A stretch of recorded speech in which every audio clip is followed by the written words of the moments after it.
प्रभावशाली प्रस्तुति थी। इस नृत्य के माध्यम से हमें यह संदेश मिला है कि मुश्किल समय में भी हिम्मत और उम्मीद हमें आगे बढ़ने की ताकत देती है। तो फिर से इस प्रभावशाली प्रस्तुति के लिए जोरदार तालियां हो जाए।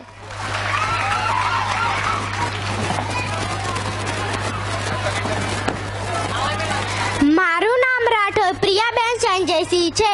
હું ધોરણ 5માં અભ્યાસ કરું છું। આજે હું કેદારનાથ જ્યોતિર્લિંગ વિશે જણાવીશ। કેદારનાથ ઉત્તરાખંડના સમુદ્ર તરફથી 3584 મીટરની ઊંચાઈએ આવેલું છે। બદ્રીનાથ જતા લોકો પણ રસ્તામાં કેદારનાથના દર્શન પણ કરી શકે છે અને આ સ્થળને મહાદેવનું પ્રિય સ્થળ પણ કહેવામાં આવે છે। કેદારનાથની મહિમા શિવ પુરાણમાં પણ રજૂ કરવામાં આવી છે। Thank you. આજના ઝડપી જીવનમાં આપણે માતા પિતાની લાગણીને ભૂલી જઈએ છીએ, પણ હવે આ નાટક દ્વારા આપણને તેમની નિસ્વાર્થ મહેનત, ત્યાગ અને પ્રેમની ભાવના અપાવશે। માતા પિતા આપણો આધાર છે, તેમનું માન સન્માન કરવું તે આપણી ફરજ છે, જે આપણે જલારામ વિદ્યા સંકુલના ધોરણ 8ના બાળકો દ્વારા માતાની વ્યથા નાટક નિહાળીશું। बोले थे પછી જાય એટલે ફટાફટ ચેન્જ કરો તું જો હું અભી આ બાજુ નહીં ટીચરને પૂછીને જા। ड्रामा यानी कि प्ले मावतरनी व्यथा। अरे मीराओ चा नास्तो लावो तो। હા પપ્પા લાવે। हाँ बेटा बोलो શું કરે છે આજે સવારમાં ફોન? હા પપ્પા, આજે સવારથી તમારી ખૂબ યાદ આવતી હતી। તમારી તબિયત તો સારી છે ને? હા બેટા સારી છે। હા પપ્પા, મેં તમને એક વાત કહેવા માટે ફોન કરેલો। હું અને દીપક કચરાનો સમા ભરવા માટે જઈએ છીએ। ઓકે બેટા, ધ્યાન રાખજો અને ખુશીથી ફરી આવજો। હા ચાલો પપ્પા, બાય। તમારું ધ્યાન રાખજો। અરે મીરાબાબુ શું થયું ચા નાસ્તાનું? જલ્દી કરો, મારી પ્રેશરની ટેબ્લેટ લેવાની છે। પપ્પા ગીતા ચા બનાવે છે। આજે ચા નાસ્તાનો વારો ગીતાનો છે। હા મને ખબર છે, ચા નાસ્તાનો વારો મારો છે। હું બનાવું છું। વારો? શાનો વારો? આ બધું શું છે? પપ્પા તમે બધું વિજય અને ગીતાને પૂછો તો તમને બધી જ ખબર પડી જશે। ઓ વિવેક, તું શું કહેવા માંગે છે? તને બધી જ ખબર છે, ઓકે? તું મારો મોટો ભાઈ છે એટલે શાંતિથી કહું છું કે તારે મને જે કહેવું હોય તે કહે, પણ મારી ગીતા વિશે કંઈ નહીં બોલો। કેમ? ગીતા કોઈ મહારાણી છે કે તેને કંઈ નહીં કહેવાનું? આ ઘરમાં જે કાંઈ ઝઘડા થાય છે તેનો મૂળ ગીતા જ છે। કેમ? મેં શું ઝઘડા કર્યા? અને હા, હું મહારાણી હોય કે ના હોય, પણ હું મારા પપ્પાને ઘેર રાજકુમારીની જેમ જ રહી છું અને તમને કોઈને પણ હક નથી કે તમે મને કંઈ પણ સંભળાવી શકો। હા સાચું બોલી તું, બરાબર કહે છે। એ બાયલા તું તો ચૂપ જ રહેજે, ઓકે? અને તમને કેમ કંઈ કહી ના શકું? તમે પૈસાવાળા હોય તે તમારા પપ્પાના ઘેર, અહીંયા નહીં। બસ હવે બહુ થયું। આ રોજ નાની નાની વાત પર ઝઘડા કરો છો તો આ ઘરનું શું થશે? તેની કઈ ખબર છે? આ નાના દીકરા પર શું અસર થશે? તેનું કઈ ભાન છે? મારે નથી કરવો ચા નાસ્તો। આ શું થઈ રહ્યું છે? કઈ સમજ નથી પડતી। આમ ભાઈ ઝઘડો કરતા રહેશે તો ઘરનું શું થશે? વિજય અને ગીતાના લગ્ન થયાની હજુ એક જ વર્ષ પૂરું થયું છે। આ આજુબાજુ વાળા કે આ સમાજના લોકો શું વિચારશે? સવિતા, તારા ગયા પછી હું આ ઘરને નથી સાચવી શક્યો, આપણા દીકરાઓને એક નથી કરી શક્યો। બસ હવે આ રોજના ઝઘડાથી હું કંટાળી ગયો છું। મારે કાયમ માટેનો કોઈ ઉપાય કરવો જ પડશે। અશોકભાઈ તેમના બંને દીકરાઓ વચ્ચેનો સંઘર્ષ જોઈને ખૂબ જ નર્વસ થઈ ગયા છે અને તેણે એવું નક્કી જ કરી લીધું છે કે મારે જ કોઈ નવો ઉપાય શોધવો પડશે। તો હવે અશોકભાઈ શું કરશે? ચાલો આપણે સાથે જોઈએ।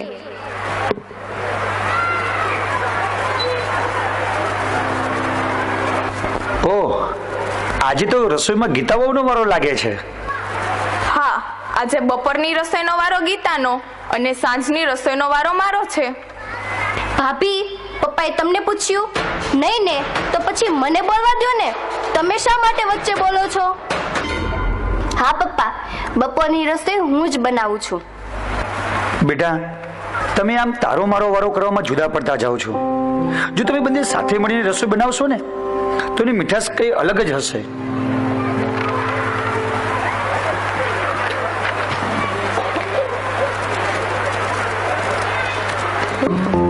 આ ચા બનાવવાનો વારો, આ રસોઈ બનાવવાનો વારો, બેટા મારા અંતિમ સમયે પાણી પાવાનો વારો નહીં રાખતા, નહીતર હું પાણી પીધા વગર જ ઉકલી જઈશ. અરે બેટા વિજય, તું પેલી ખોડિયાના ઘરમાં દુકાન રાખવાનો હતો, તેનું શું થયું? હા પપ્પા, લેવાની જ છે. 25 લાખ કહે છે તો 12.5 લાખ હું કાઢીશ ને બાકીના 12.5 લાખ વિવેકભાઈ કાઢશે. આ તું શું કહે છે? 12.5 લાખ છે ના? ગીતાને પાર્લર બનાવવાનું છે એટલે દુકાન લઈએ છીએ અને આપણે બંને ભેગા રહીએ છીએ એટલે અડધા તો તમારે જ આપવા પડે ને. ઓકે વિજય, તને તો તારા સસરા આપી દેશે, પણ મારા સસરા એટલા કેપેબલ નથી કે મને આપે. તો એ બધું અમારે નથી જોવાનું. ઓકે? અને હા, જ્યારે તમે ધંધામાં નુકસાન કર્યું ને ત્યારે વિજયે જ તે પોતાની બચતના 10 લાખ રૂપિયા તમને આપ્યા હતા. હવે તમારો વારો છે. ઓકે? અને હા, તને ખબર ન હોય તો કહી દઉં, તે સમયે વિજયના લગ્ન નહોતા થયા. હા, હું તે જ કહેવા માંગુ છું કે તે પરણેલા ના હતા છતાં પણ તેમણે તમારી મદદ કરેલી અને તમે એક છોકરાના બાપ બન્યા પછી તો તમે તમારી જવાબદારીને સમજો. એ વિજય, તું તારી બહેરીને સમજાવી દે કે નાના મોટાનું માન રાખે. બસ હવે બંધ કરો, કોઈએ કઈ બોલવાનું નથી. આ બધું શું છે? સાવ જાનવર જેવા છો. તમારી મા ઉપર બેઠી બેઠી શું વિચારતી હશે? અને હવે તમારા રોજના ઝઘડાથી કંટાળી ગયો છું. આ કરતા હું તમારી મા પાસે જતો રહ્યો હોત તો સારું હોત. કાલે તમે બંને ઘરે રહેજો, હું કાળુ કાકાને બોલાવી લઉં ને તમે બંનેને અલગ કરી દઉં એટલે બધું જ સારું થઈ જશે.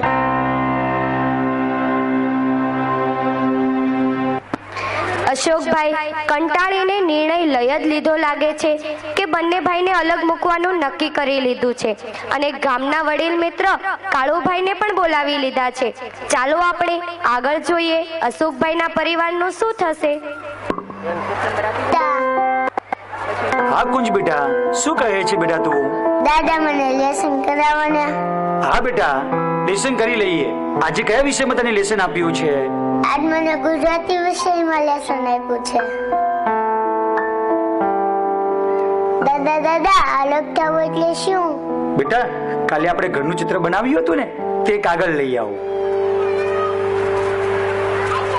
લો દાદા આપણા ઘરનું ચિત્ર. બેટા એક ઘરના બે ટુકડા થવા એટલે અલગ થવું. આ ઘરમાં કાં તો તારા પપ્પા રહેશે કાં તો તારા કાકા.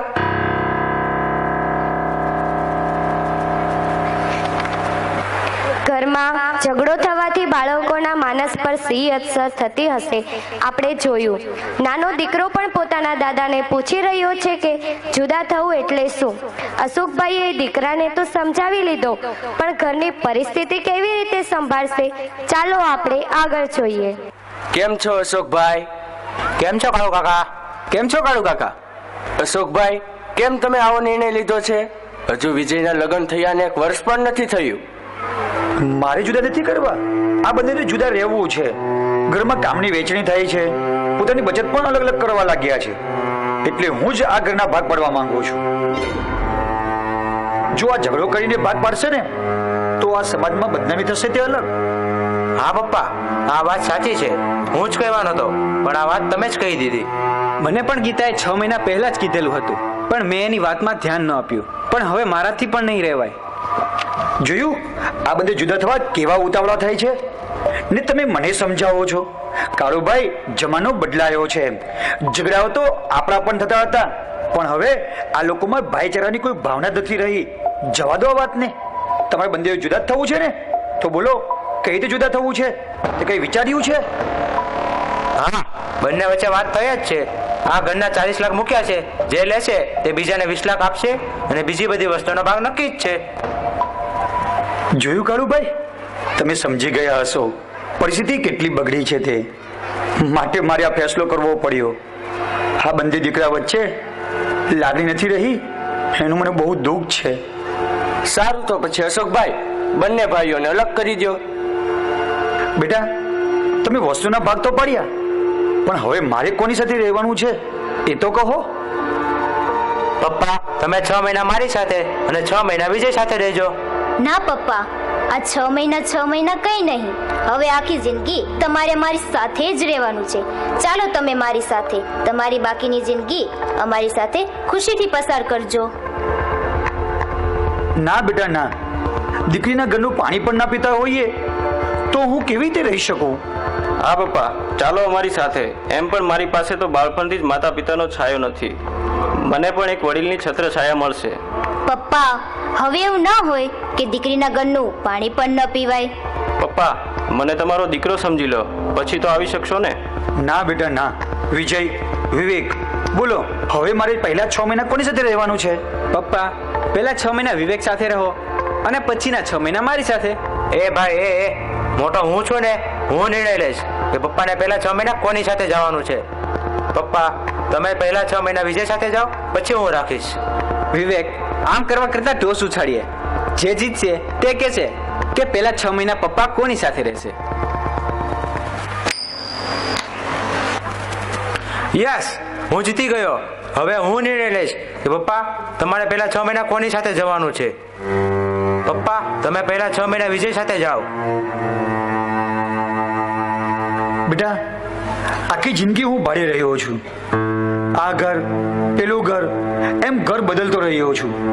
જીવનમાં ખૂબ કષ્ટ વેઠીને મેં પોતાનું ઘર બનાવ્યું છે. એટલે આ ઘર છોડીને હું ક્યાંય નથી જવાનો. એટલે હવે હું નિર્ણય લઈશ કે આ ઘરમાં કોણ રહેશે અને કોણ જશે. હું 6 મહિના તમારા ઘરે રહેવા નથી આવવાનો, પણ હું તમને 6 મહિના મારી સાથે રાખીશ. વિવેક, જા નીકળ, તું તારી વ્યવસ્થા જાતે કરી લેજે. 6 મહિના થાય એટલે તું અહીં આવી જજે. ત્યારે વિજય આ ઘરની બહાર જશે.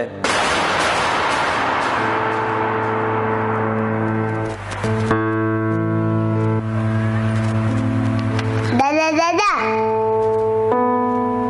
મારા પપ્પાને જ્યારે આવું હશે ત્યારે હશે, પણ મને તમારી સાથે રાખ્યો ને.